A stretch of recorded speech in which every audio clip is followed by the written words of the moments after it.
CPM-ന്റെ പ്രമുഖ നേതാക്കളായ MA ബേബിയെയും KN ബാലഗോപാലിനെയും അടിയറവ് പറയിച്ച NK പ്രേമചന്ദ്രനെ തളയ്ക്കാൻ നടനും MLA-യുമായ മുകേഷിനെ ഇറക്കി വലിയ പ്രതീക്ഷ ഉയർത്തിയ CPM-നും ഇടതുമുന്നണിക്കും കനത്ത തിരിച്ചടി.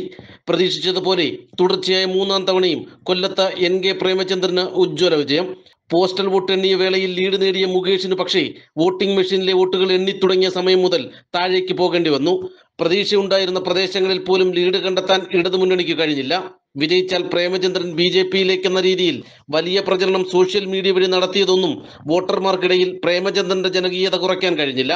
മുൻ തെരഞ്ഞെടുപ്പുകളിൽ എന്നതുപോലെ CPM-നെ സംബന്ധിച്ച് കൊല്ലം ഇക്കുറിയും അഭിമാന പോരാട്ടമായിരുന്നുവെങ്കിലും നേരിട്ടത് കനത്ത പരാജയം.